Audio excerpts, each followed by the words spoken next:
공술에 공수거라는 말이 있습니다. 이 땅에 올 때 우리가 빈손으로 왔다가 또한 빈손으로 돌아간다. 그러한 말입니다.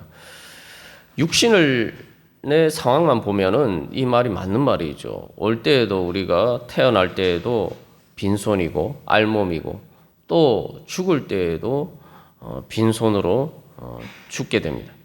그러나 예수님을 믿으면은 공술의 복수거가 되죠. 그래서 죽을 때에 우리가 빈손으로 가는 것이 아니라 바로 천국의 복을 우리의 손에 쥐고 갈 수가 있게 되는 것입니다. 그리고 좀 더 좁혀서 예수님을 믿고 믿고 하나님의 자녀로 거듭난 그 중생의 시점부터 보면은 예수님을 믿고 하나님의 자녀로 다시 태어나면 이 복술의 복수거가 되는 거죠. 그래서 이미 예수님을 통해서 받은 축복을 타고나서 그리고 또 하나님의 영원한 축복을 향해서 가는 것이 우리의 인생이 됩니다. 요즘 금수저, 은수저, 흙수저 얘기를 많이 합니다만 예수를 믿으면은 단순히 금수저가 되는 것이 아니고 금그릇이 되는 겁니다. 여러분 잘 기억해 두십시오. 나는 예수를 믿기 때문에 금수저보다 더 한 단계 위가 바로 금그릇입니다. 여러분 금수저로 수저 하나에 뜰 수 있는 것이 얼마나 되겠습니까? 하나님께서는 바로 예수 믿는 우리들을 금그릇으로 만들어 주셨어요. 예수 믿고 하나님의 자녀로 태어나면 그게 바로 금그릇으로 태어나는 겁니다.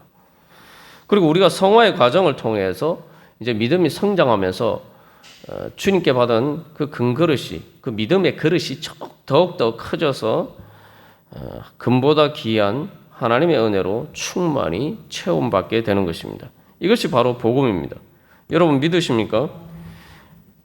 그러니까 예수 믿는 건 정말 이렇게 말 그대로 축복입니다. 그러니까 주님께 기뻐하고 즐거워하고 찬양하면서 우리가 예배할 수밖에 없는 거죠. 자, 그래서 이것은 또한 아브라함의 인생을 통해서 우리가 잘 알 수가 있습니다.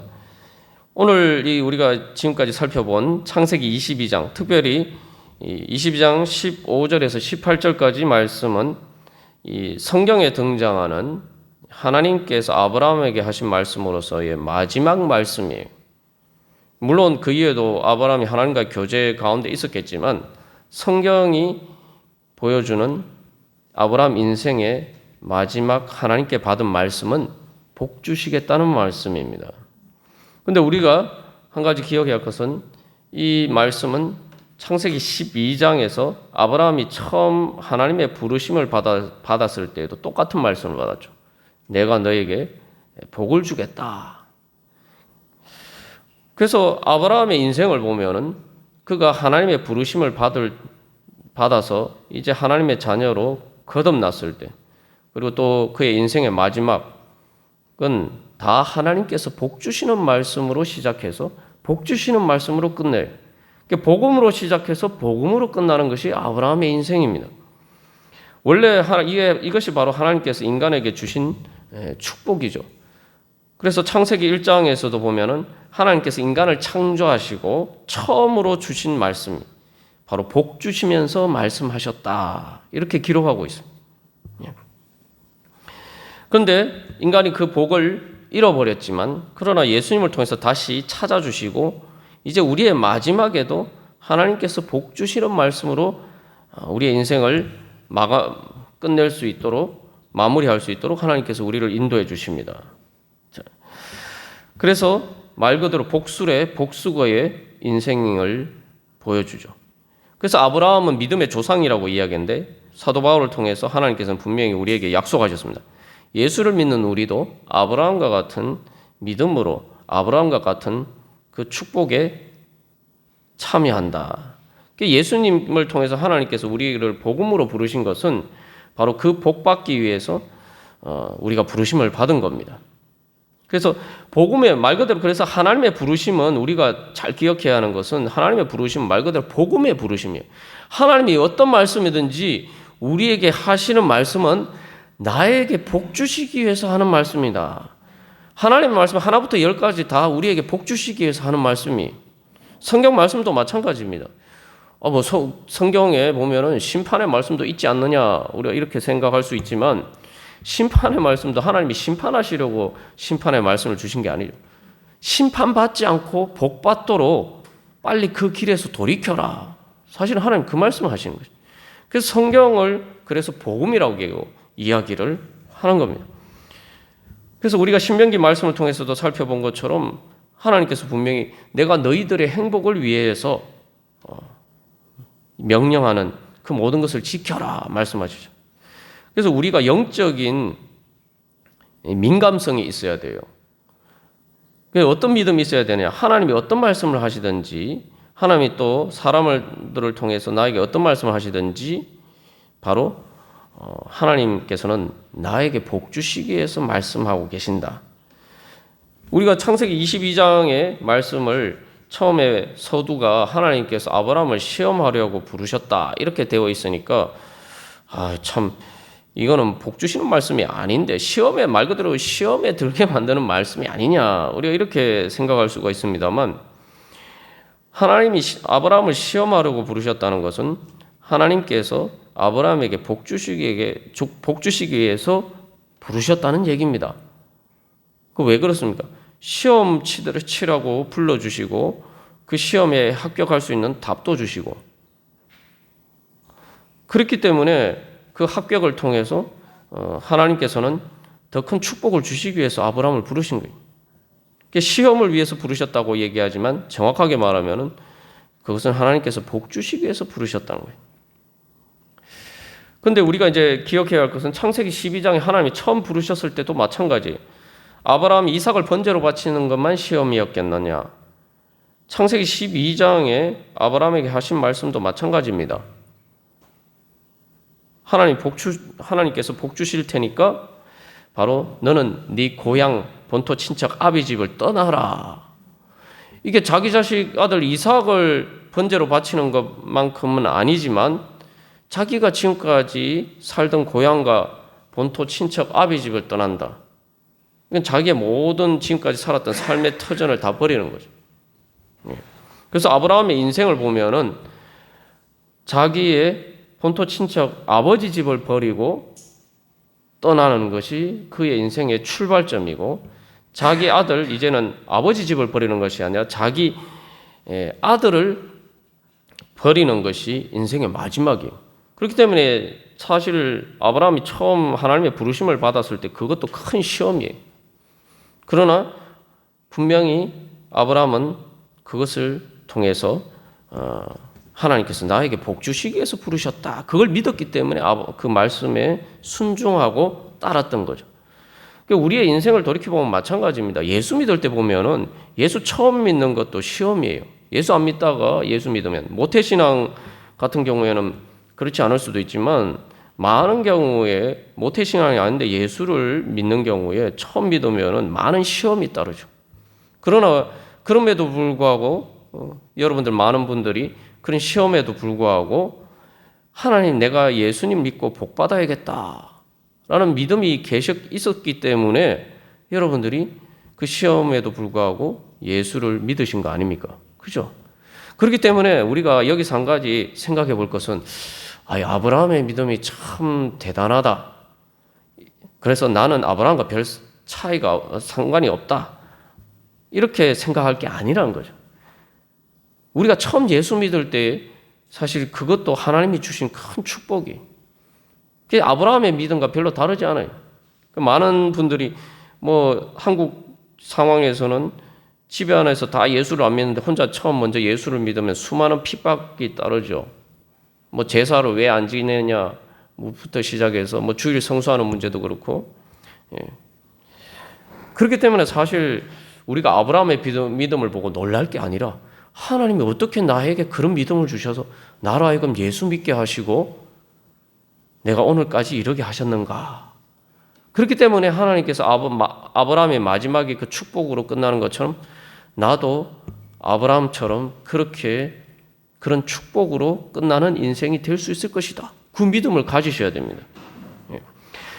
그래서 이 창세기 22장 15절에서는 하나님의 사자가 두 번째 불렀다라고 이야기하고 있습니다.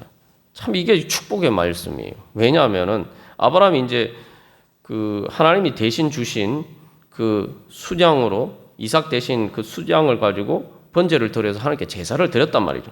그 제사 드리고 이제 가려고 하는데 하나님이 붙잡으신 거죠. 여러분, 사람이 누가 붙잡을 때에 이렇게 붙잡는다면 얼마나 좋겠습니까? 아, 잠깐만, 그냥 가지 말고 잠깐만 기다려. 잠깐만 여기 기다리세요. 내가 뭐 줄 게 있습니다. 뭐 이러면은 뭐 나쁘지 않죠.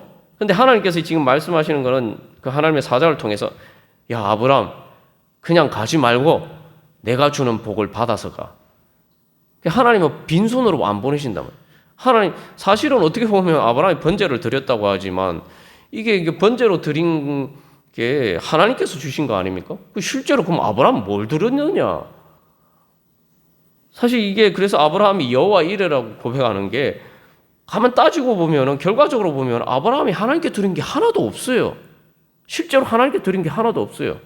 그런데 하나님은 마치 아브라함이 자기 이삭을 번제로 드리신 것처럼 아브라함을 붙드시고 야, 그냥 가지 말고 내가 주는 복을 받아가라 말씀하신다고. 그래서 이 복술의 복수겁니다. 하나님께 우리가 기도하러 나아가든 하나님의 말씀을 읽으러 나아가든 뭐 기도하러 나아가든 하나님께 나아가면은 하나님이 절대 우리를 빈손으로 돌려보내지 않으십니다. 여러분, 그 믿음을 가지고 주님 앞에 나가요. 우리가 그 영적인 진리를 알면, 오늘 이 말씀을 통해서 하나님께서 우리에게 가르쳐 주신 이 영적인 진리를 알면은 기쁜 마음으로 하나님 앞에 나아가겠죠. 그죠? 이게 하나님께서 우리에게 약속하신 이 영적인 또 법칙입니다. 믿음의 법칙이에요. 하나님은 절대로 하나님 앞에 나온 자를 빈손으로 보내지 않으십니다. 그래서 아브라함은 하나님께서 준비해 주신 복을 받아서 돌아갑니다. 22장 5절에서 아브라함이 이제 종들에게 그렇게 이야기하죠. 야, 우리가 너희에게로 돌아올 것이다. 그런데 오늘 이 창세기 22장 19절 말씀에서는 아브라함이 돌아갔다라고 이야기하죠. 이것을 통해서 성경은 아브라함이 믿은 대로 이루어졌다는 거예요. 아브라함이 이삭과 함께 그 종들에게 다시 돌아올 것이라고 이야기를 했는데 바로 그것이 그 믿음대로 하나님께서 응답해 주셨다는 겁니다. 그 아브라함이 돌아갔다는 거예요. 그런데 여기 보면은 좀 의아한 게 있어요. 22장 5절에서는 우리가, 그러니까 그 이삭과 아브라함을 같이 통칭해서 우리가라고 얘기했는데 여기서 창세기 22장 19절에서는 아브라함이 돌아가서라고 해서 우리가 아니고 아브라함 혼자만 주어가 됩니다. 22장 5절의 말씀은 아브라함이 하는 말이고 22장 19절의 말씀은 하나님께서 하시는 말씀이죠. 그게 뭐냐면 하나님 왜 아브라함만 돌아가고 이삭은 왜 여기 빠졌느냐라고 이야기했는데 성경의 관점에서 볼 때는 아브라함은 실제로 이삭을 바친 거나 마찬가지라는 거예요. 그러니까 아브라함 혼자 돌아간 것, 이삭을 바치고 돌아간 것처럼 하나님께서 인정을 해주시는 거예요. 그래서 성경에서는 아브라함이 돌아가서 라고 이야기합니다. 그래서 실제로 유대교에서는 이 말씀을 근거로 해서 진짜 아브라함 이삭을 죽여서 번제로 바쳤다. 그런데 부활해서 돌아갔다. 이렇게 해석하는 견해도 있습니다만 성경의 문맥상 보면 이제 그건 좀 무리한 해석이고 중요한 것은 어쨌든 하나님께서는 아브라함이 실제로 이삭을 바친 것처럼 인정해 주셨다는 거예요. 그리고 또한 여기서 또 중요한 것은 아브라함은 종들에게 돌아갔다 이렇게 이야기하고 있어요. 그런데 이 종들이라는 말이 22장 5절에서 아브라함이 아이와 함께 자기 아들 이삭을 얘기할 때 아이라는 표현을 쓰는데 이 아이라고 번역된 말이 이 종들이란 말과 이 원어상 같은 단어입니다. 그렇기 때문에 이게 함축적으로 아브라함이 자기 아들 이삭에게 돌아갈 수 있었다. 그런 의미가 돼도 내포하고 있는 거죠. 그러니까 이삭이 죽었으면은 못 돌아가죠. 그죠? 우리가 지난번에 예를 들어서 나눴습니다. 장례식장에 가면은 장례식장에 갔다가 혼자 돌아와야 돼요. 그러나 여기 종들에게로 돌아갔다. 원어상으로 보면은 바로 그 나아르라는 말인데, 이 나아르라는 게 이삭을 가리키는 아이라는 말도 같은 단어가 쓰였기 때문에 함축적으로 이제 이삭에게로 돌아갔다. 그런 말도 되죠. 그래서 그 다음에 22장 19절에서는 그 아브라함이 돌아가서 이제 함께 일어나 그래서 이제 원문을 축자적으로 번역하면 그들이 일어나 브엘세바로 함께 갔다. 그 이제 아브라함과 이삭이 그 모리아산을 갈 때는 종들을 떠나서 이제 단 둘이 이렇게 가죠. 그래서 정말 이게 말 그대로 그 십자가의 길이에요. 근데 이제 돌아가는 길에는 그들이, 그래서 아브라함과 이삭과 종들이 함께 브엘세바, 이 브엘세바는 이제 아브라함이 살던 곳이죠. 아브라함이 집이 있는 곳이죠. 그들의 집으로 돌아갔다는 겁니다. 그래서 이것을 통해서 보여주는 것은 아브라함이 말 그대로 이삭을 바치면 완전히 그 인생에서 다른 모든 것이 있어도 다 잃어버린 것이나 마찬가지였단 말이죠. 빈손이 될 수밖에 없지만 하나님 앞에 그렇게 갔다가 예배를 드리고 번제를 드리고 돌아가는 그의 길은 그들이 함께 가는 길이 되었단 말이죠. 이게 바로 하나님께서 주시는 또한 복수거의 대표적인 예입니다. 그래서 이제 그들이라고 이야기하고 있는데 여기 이삭이 포함되어 있죠. 그래서 이제 예전에 이삭은 죽고 없어요. 이게 무슨 말이냐 하면 이제 이삭과 함께 돌아가는데 그 이삭은 하나님께서 주시는 축복으로 새롭게 태어나고 창조된 이삭이에요. 말 그대로 부활한 이삭이에요.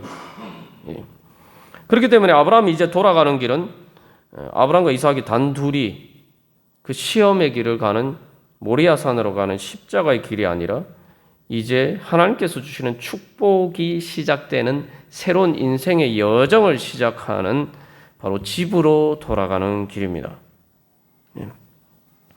그래서 이것을 어떤 경우에 비교해서 볼 수 있냐면 정말 기쁜 일이 있을 때에 예를 들면 어려운 시험을 쳤는데 합격했어요. 합격자 발표를 보고 신바람 나서 집으로 돌아가는 길. 이제 그런 길과 비슷하죠. 그래서 이 집으로 돌아가는 길은 단순히 그래서 아브라함이 돌아갔다. 그런데 그들과 함께 일어나. 그들과 돌아갔다. 이제 아브라함의 이 축복의 여정은 아브라함의 죽음 이후에도 계속되죠. 그래서 이삭의 삶을 통해서 그리고 그들의 후손을 통해서 예수 그리스도를 통해서 바로 영원히 이어지는 하나님 나라를 향해서 돌아가는 새로운 길의 시작이 됩니다. 이삭은 새로운 축복의 통로가 되고 하나님의 복덩이로 변화가 되어서 부활해서 이제 아버지와 함께 돌아가게 됩니다. 그래서 신명기 말씀에서 우리가 지금까지 나눈 그 신명기 말씀에서 내 행복을 위하여서라고 말씀하셨는데 그 말씀이 이루어져서 이제 아브라함과 이삭이 함께 돌아가는 그 길은 이삭의 일생에 있어서 또한 새로운 축복의 시작이 됩니다. 아브라함은 이제 그의 인생을 마무리하는 시점이지만 그의 아들 이삭은 새로운 축복의 여정을 이제 시작하게 되죠. 그래서 이제 실제로 보면은 성경에서 문자적으로 지난번에도 우리가 나눈 것처럼 문자적으로 100배의 축복을 받았다라는 언급이 유일무이하게 나오는 사람이 그런 축복을 받은 사람이 이삭이에요. 그렇다면은 이 아브라함이 받은 여호와의 일의 축복이 뭐냐? 하나님께서 또한 아브라함과 같은 믿음을 가진 우리들에게 주시는 여호와의 일의 축복이 뭐냐? 우리가 이 축복을 살펴보고 이 축복에 대한 간절한 소망을 가지고 우리도 함께 이 축복의 자리에 동참하기를 간절히 소망합니다. 첫 번째로 하나님께서 아브라함에게 주신 여호와 이레의 축복은 보장된 축복입니다. 그래서 하나님께서는 축복을 보증해 주셨다는 거죠. 오늘 이 말씀에서 또 놀라운 것은 하나님께서 아브라함에게 축복의 말씀을 주시는데 창세기 22장 16절에서 내가 나를 가리켜 맹세하노니, 하나님이 자기 자신을 가리켜서 내가 반드시 아브라함에게 복 주겠다 말씀하셨다는 거예요. 그래서 이 히브리서에서는 그 의미에 대해서 이제 자세하게 설명하고 있죠. 그래서 오늘 히브리서 6장 13절에서 20절 말씀은 바로 그 하나님이 자기를 가리켜서 맹세하신 의미가 무엇인지에 대해서 이야기를 하고 있습니다. 그리고 또한 이 하나님께서 자기를 가리켜 맹세했다는 것은 창세기에서 유일하게 이 본문에서만 등장합니다. 그리고 또 다른 성경의 본문에서도 하나님이 주로 하나님의 자신을 두고 맹세하셔서 말씀하실 때 우리가 성경을 보면 대부분 심판의 말씀이에요. 그런데 이 말씀은 하나님이 축복을 주시면서 하시는 말씀입니다. 이게 이제 어떻게 보면 창세기에서 하나님께서 인간을 창조하시고 복 주시기를 원하셨는데 바로 그것이 아브라함의 믿음을 통해서 다시 회복이 되었다는 걸 보여주고 있죠. 여러분, 하나님께서 복 주시기로 맹세하셨다. 하나님이 자기 자신을 가리켜서 맹세하셨다. 이거 최고의 맹세죠. 그래서 오늘 히브리서 6장 13절에서는 하나님이 약속을 하셨는데 이게 뭔가 진짜 확실하다는 걸 아브라함이 다시 한번 말씀해 주시려고 하는데 맹세를 하시는데 하나님보다 더 높은 사람이 없단 말이죠. 그러니까 하나님이 자기 자신을 가리켜서 맹세하셨다라는 겁니다. 하나님께서 이걸 말 그대로 하나님께서 자기 자신을 걸고 맹세하셨다는 거예요. 하나님인 이상 아브라함에게 주신 축복의 약속은 결코 실패하는 일 없이 반드시 이루어진다는 거예요. 그래서 여기서 이 하나님 맹세하셨다는 것이 이제 우리가 주목해서 봐야 되는데, 이제 이 맹세하셨다 할 때, 네가 이렇게 약속을 지키면은 내가 이렇게 해주겠다. 이렇게 맹세하신 게 아니에요. 하나님께서 아브라함에게 약속을 하셨고, 아브라함이 그것을 믿어서 약속을 지켰어요. 이제는 여기서는 아브라함이 약속을 지켰고 하나님도 약속을 지켰고 아브라함과 하나님이 서로가 약속을 다 지켰기 때문에 이제는 더 이상 약속을 하는 게 아니라 약속이 이루어질 것을 맹세하시고 보증하시는 겁니다. 여기서 우리가 한 가지 기억해야 할 것은 참 아브라함이 정말 대단한 축복을 받았네. 나도 하나님이 나한테 말씀하시면서 내가 너한테 복 주기로 내가 맹세하고 내 자신을 걸고 맹세하니 너한테 복 주겠다. 야, 하나님이 나한테도 이런 말씀을 주시면 얼마나 좋을까 생각하는데 우리가 이미 그 하나님의 맹세를 받았어요. 그게 뭡니까? 하나님이 자기 자신을 두고 맹세하셨다. 하나님은 우리에게 복 주시기로, 우리가 예수 믿을 때 우리에게 복 주시기로 약속하셨는데 무엇을 가지고 약속하셨습니까? 예수님을 걸고 약속하셨죠. 그래서 우리가 예수를 믿는 겁니다. 하나님이 자기 자신을 가리켜 맹세하셨다? 바로 그 성자 하나님이신 예수님께서 이 땅에 오셔서 우리를 위해서 자기 생명까지 아끼지 않고 주셨죠. 말 그대로 하나님이 계속 여기 반복해서 아브라함에게 네가 아끼지 않고 이게 두 번이나 반복해서 하나님이 지금 말씀하고 있어요. 여호와의 사자의 말에 보면은 그죠? 예. 말 그대로 하나님께서 우리에게 예수님 통해서 아끼지 않고 예수님의 생명을 걸고 우리에게 예수를 믿으면은 너를 구원해 주겠다. 바로 아브라함과 같은 축복을 주겠다. 하나님이 약속하셨어요. 그렇기 때문에 하나님께서 우리에게 그렇게 맹세를 하셨습니다. 하나님 편에서는 이미 다 확정이 되어 있죠. 사실 하나님 맹세 안 하셔도 하나님이 단순히 당연히 약속을 지키시지만 이것은 이제 아브라함에게 믿음과 소망을 주시기 위해서 그런 거죠. 그것을 대해서 히브리서 6장에서는 영혼의 다치다라고 이야기하고죠. 그래서 우리가 처음에 예수를 믿는 때 내가 세례받고 예수 이름으로 세례받는다는 게 뭔지 이거 제대로 알아야 됩니다. 우리가 기도할 때도 예수님 이름으로 기도합니다. 그게 뭐냐면 예수님 이름 걸고 하나님 약속하셨잖아요. 맹세하셨잖아요. 그러니까 하나님 이 맹세 지키셔야 됩니다. 우리가 그렇게 기도하는 겁니다. 예. 그러니까 여러분 그 의미를 잘 알고 기도하죠. 여러분 그래서 기도는 놀라운 특권이에요. 예수를 믿는다면서 기도 안 하는 사람들이 제일 어리석은 사람이에요. 하나님이 지금 예수님 이름으로 기도하면 들어주시겠다고 약속하셨는데, 맹세를 하셨는데, 예수님의 이름을 걸고 맹세하셨는데,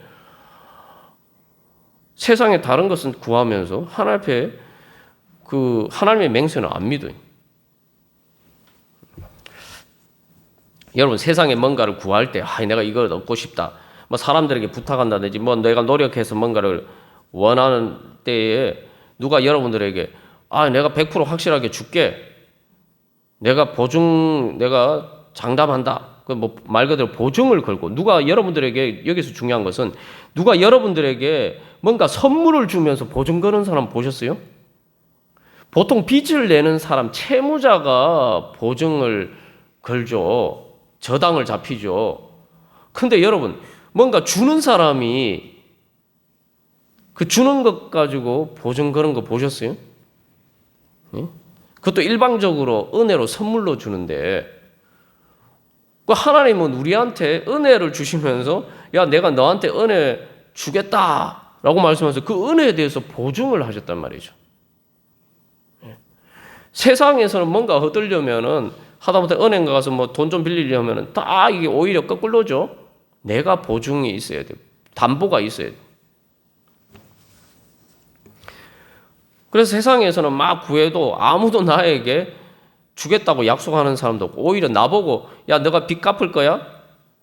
담보 걸어. 이런 식으로 다 얘기를 하죠. 내가 너한테 이렇게 주는데 네 실력을 보여봐. 네 능력을 보여봐. 다 그렇게 이야기하죠. 누가 공짜로 주면서 그렇게 맹세하는 사람이 누가 있습니까? 근데 하나님은 우리가 그렇게 하셨단 말이에요. 우리가 예수를 믿는다 하면서 이 복음의 진리를 너 잊어먹고 살 때가 너무 많아요.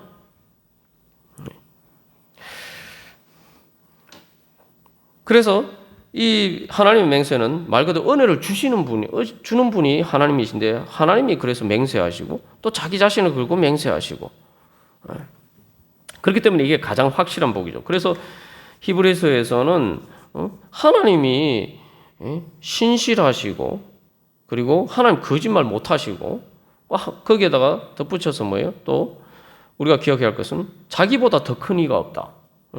이제 우리가 히브리서 6장 말씀을 보면은 하나님이 18절에서 하나님이 거짓말 하실 수 없는 이 두 가지 변하지 못할 사실로 얘기하니까 두 가지 사실인데 왜 하나님이 거짓말 하실 수 없다. 이 한 가지밖에 없는데 왜 두 가지 사실이지 이렇게 이야기하는데 그 중에 한 가지 사실은 하나님이 자기보다 더 큰 이가 없다는 거예요. 맹세하셨다는 거예요. 그러니까 하나님이 자기보다 더 큰 이가 없다는 것은 하나님이 제일 능력이 있으신 분이라는 거죠. 그러니까 하나님이 맹세하시고 그 축복을 주시기로 약속하셨으면은 하나님 맹세하셨으면 이제 그걸 방해할 수 있는 것은 아무것도 없단 말이죠. 아무것도 없다. 이 가장 확실한 보증이죠. 그래서 히브리서 6장 16절에서는 그 맹세는 다투는 모든 일의 최후 확정이다. 우리가 인생을 살아가다 보면 그렇습니다. 이게 참 인생이 말 그대로 희로애락이라는 말처럼 공술의 공수가 그 중간에 있는 인생의 삶을 보면은 희로애락이죠. 이게 인생이 올라갈 때도 있고 내려갈 때도 있고. 근데 이게 인생이 보면은 올라갈 때도 있고 내려갈 때도 있는데 올라갔다가 내려가고 올라가는데 예전만큼 올라가지 못해요. 내려갈 땐 더 내려가요. 이러면서 점점 나선형으로 해서 점점 내려가서 공수가 빈손이 되는 겁니다. 우리의 이 하나님의 축복을 빼고 보면 우리 인생이 그래요. 그렇기 때문에 우리의 인생을 살아가면서 계속 나는 정말 복받은 사람인가? 아니면 나는 정말 우리 흔히 하는 속된 말로 재수 없는 사람인가? 나는 정말 복받을 만한 그렇게 행복을 누릴 만한 그런 사람인가? 나는 아니면은 정말 불행하게 살 사람인가? 계속 인생을 살다 보면 이게 마음이 왔다 갔다 해요. 어떤 상황에서 보면은 나는 참 행복한 사람인 것 같은데, 난 참 재수가 좋다. 뭐 이렇게 생각할 때도 있는데 사실 인생에서 그런 경우는 거의 없죠. 근데 또 많은 경우, 그래서 오히려 더 많은 경우, 대부분의 경우는 정말 내 인생이 왜 그러냐. 뭐 하는 일마다 안 되고. 그래서 그러다 보면은 결국은 나는 참 인생을 돌이켜보면서 참 나는 복받은 사람이다. 이렇게 이제 우리가 고백하기가 쉽지 않아요. 근데 하나님이 우리에게 분명히 말씀하시는 건 아니다. 내가 확정한 것은, 그래서 오늘 히브리서 6장 16절에서 최후의 확정이라고 하잖아요. 하나님께서 우리에게 맹세하셨기 때문에 최후의 확정은, 우리의 최후의 운명은 복받는 것이다. 여러분 믿으십니까? 예수 믿는 그거 믿는 거예요. 하나님께서 이게 여기서 이제 히브리서에서 최후 확정이라고 얘기하는 것, 그리고 아브라함의 인생의 마지막에서 하나님께서 이것을 특별히 맹세하시면서 말씀하신 것은 이제 내가 최종적으로 너에게 복 주기로 확정했으니까 더 이상 아무도 왈가왈부하지 말라는 거예요. 그러니까 우리가 흔히 하는 말로 이제 게임 끝난 거예요. 더 이상 아무도 내가 복을 받을 수 있느냐 없느냐를 가지고 다툴 수가 없다는 거예요. 사탄의 시험이 그것입니다. 여러분, 우리가 인생을 살다 보면 힘든 일이 많죠. 걱정근심되는 일도 많고 두려운 일도 많고, 그럴 때마다 자꾸 사탄이 우리 마음속에 고소를 해요. 야, 네가 그래가지고 무슨 하나님의 복을 받겠다고? 너는 안 돼. 계속 이런 식으로 고소를 해요. 그 이제 검사가 피고인 신문하듯이. 그래서 사탄이란 말 자체가 고소인이라는, 그 고소한다 란 말과 이제 연결이 돼요. 그런데 하나님이, 심판장이신 하나님께서 너는 복받기로 확정이 되었어 하고 하나님 망치 두들기신 거예요. 재판장이 망치 두들기 선고를 하고 재판 최종적인 선고를 하고 망치 두들기면 그걸로 끝나는 겁니다. 아무리 뭐 검사가 뭐 부장검사 아니면 검찰총장이 와도 안 돼요. 예? 판사, 검사, 변호사, 피고인, 뭐 그 재판 당사자 누가 다투어도 그걸로 끝나는 겁니다. 하나님이, 그래서 대법원에서 최종 판결 나오면은 그걸로 끝나는 거예요. 뒤집을 수가, 엎을 수가 없어요. 그러니까 최종 결정권자, 심판자이신 하나님께서 너는 이제 복받기로 확정되었다. 그 재판장이 자기의 이름을 걸고, 그래서 이 선고를 하죠. 그래서 판결문 마지막에 재판장이 자기 이름 걸고 사인하잖아요. 사인하고 도장 찍는단 말이에요. 하나님이 그렇게 하신 거예요. 그 더 이상 아무도 뭐라고 할 수가 없어요. 세상의 모든 것이 다 불확실하지만, 그래서 우리가 예수를 믿으면은 가장 확실한 것 하나가 있는데, 인생이 다 불확실하지만 내 최후의 운명은 하나님이 주시는 복으로 끝난다. 이게 내 인생에서 가장 확실한, 유일하게 확실한 거예요. 예수를 안 믿으면은 인생의 가장 확실한, 100% 확실한 게 하나 있죠. 인생의 모든 게 다 불확실해요. 그러나 100% 확실한 게 하나 있죠. 뭡니까? 죽는 거죠. 제가 여러 번 말씀드립니다만, 우리 자신의 믿음을 돌이켜보고 우리가 다른 사람에 전도할 때도 한번 그렇게 도전을 해야 돼요. 아니, 세상에 나이 들어서 국민연금 타려고 연금 열심히 넣었잖아요. 예? 뭐 60세인가 65세인가 지나야 되는데, 안타깝게도 65세 이전에 국민연금 제대로 타보기도 전에 돌아가시는 분들이 많습니다. 내가 받지도 못할 연금 넣느라고 열심히 투자를 하고, 예? 내가 일어나지도 않을 사고를 위해서는 보험도 드는데, 아니 100% 확실한 죽음을 위해서는 아무런 생각 없이 대책 없이 살아가면 세상에 그거보다 어리석은 삶이 어디 있습니까? 그러나 이제 하나님께서 우리에게 주신 것은 죽음보다 더 확실하게 우리에게 100% 확실한 가장 확실한 현실은 하나님이 우리에게 복 주신다는 거예요. 그래서 히브리서에서는 그것을 가지고 우리는 그 소망을 가지고 있다. 그게 바로 우리의 피난처다. 그래서 영혼의 닻이라고 이야기하고 있는 것은 우리의 인생이 이 땅을 살아가면은 말 그대로 이 배와 같습니다. 험한 바다를 항해하는 배와 같아요. 그러니까 우리가 그 인생의 고난을 일컬어서 세파라고 이야기하잖아요. 세파, 세상의 파도. 그런데 중요한 것은 우리가 항해를 해가지고 인생의 세파를 헤치고 항해를 해서 마지막에 어디 가려고 그렇게 열심히 항해를 하냐 말이죠. 배가 항해하면은 마지막에 도착해야 될 항구가 있어야 될 거 아니야. 그건 이제 소망의 항구. 히브리서 6장 18절에서는 그걸 피난처, 소망을 피난처라고 이야기해요. 배가 여러분 마지막에 도착할 기항지가 있어야지, 소망의 그 항구가 있어야지. 만약에 그게 없으면 어떻게 됩니까? 그건 뭐라고 그러죠? 그렇게 되면 배가 어떻게 되는 거죠? 표류하는 거죠. 바다에 표류하는 거예요. 그래서 여러분 이제 그런 조난과 관련된 영화들을 보면은 정말 손꼽아 기다리는 게 뭡니까? 육지가 나타나기를. 육지. 배가 닻을 내릴 수 있는 곳이 나타나기를 간절히 소망해요. 그거 못 만나면은 죽는 거예요. 그러니까 우리가 마지막에 그런 소망의 항구가 없다면은 결국 우리가 죽고 나면 유령선이 되는 거예요.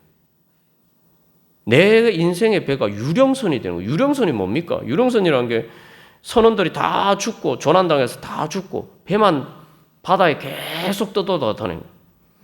그러니까 우리의 인생의 마지막에 히브리서에서 얘기하는 이 소망의 피난처가 없으면은, 영혼의 닻을 내릴 수 있는 곳이 없으면은 우리 인생이 유령선이 되는 거예요. 생각만 해도 끔찍하죠. 그러나 하나님께서는 우리에게 소망의 피난처, 영혼의 닻을 내릴 수 있는 바로 우리의 최종적인 운명을 결정해 주셨습니다. 너는 복받을 것이다. 영원한 복을 받을 것이다. 내가 나를 걸고 내 생명을 걸고 나의 사랑, 내가 사랑하고 아끼는 내 독생자 예수 그리스도의 생명을 걸고 그 이름을 걸고 내가 맹세한다. 너는 복받을 것이다. 여러분 믿으십니까? 우리 오늘도 여러분 다시 한번 내가 세상에서 복받기를 원하면서 내가 정말 이렇게 맹세하시면서 나를 부르시는 하나님의 부름에 내가 얼마나 응답하고 있는가? 내가 그 복받기 위해서 내가 이제 순종해야 될 주님의 음성은 뭐냐? 여러분 그래 다시 한번 돌이켜 보십시오. 하나님이 이미 여러분에게 다 말씀하셨습니다. 여러분의 복 주시려고 분명히 다 말씀하셨어요. 아브라함처럼 복 주시려고 다 말씀하셨어요. 근데 영적으로 둔감해서 잘 모르고 넘어가시는 분들이 너무 많아요. 여기도 하나님의 사자를 통해서 하나님 말씀하셨는데, 여러분 저를 하나님의 사자로 믿으십니까? 제가 여러분들에게 다 말씀을 드렸어요. 목사가 얘기를 할 때 제가 여러분에게 말할 때 헌금 더 많이 내십시오. 아니면 교회 이런 거 봉사하십시오. 제가 그런 얘기 거의 여러분들 들어보신 적이 거의 별로 없죠. 그죠? 그러나 제가 여러분들에게 드리는 말씀이 있어요. 제가 기도하는데 여러분들을 위해서 기도하면서 이야기하는데 그냥 빈말로 하는 이야기겠습니까? 여러분들이 직접 들으실 수 없기 때문에 하나님이 저를 통해서 다 말씀하셨어요. 근데 여러분 그냥 지나가는 얘기라고 그냥 저 목사가 그냥 나한테 흔히 하는 일상적인 얘기다. 목사님 보통 하는 얘기지. 이런 식으로 많은 분들이 생각하고 그냥 지나가시는 것 같아요. 하나님 복 주시려고 부르시는 말씀인데. 여러분 한번 돌이켜 보시고 또 여러분의 중심에 이렇게 보시고 내가 하나님께 복 받기 위해서 내가 이제 주님의 음성에 내가 어떻게 응답할 것인가. 주님. 그래서 여러분 당당하게 하나님 앞에 나가십시오. 하나님 저한테 복 주신다고 예수님 이름 걸고 맹세하셨잖아요. 주님께서 주시는 복 저 꼭 받아야 되겠습니다. 예수님 이름으로 기도합니다. 여러분 그런 믿음으로 나아가시기를 가운데 오늘 하나님께서 우리를 위해서 예비하신 모든 축복 받으시기를 간절히 소망합니다. 다 같이 기도드리시겠습니다.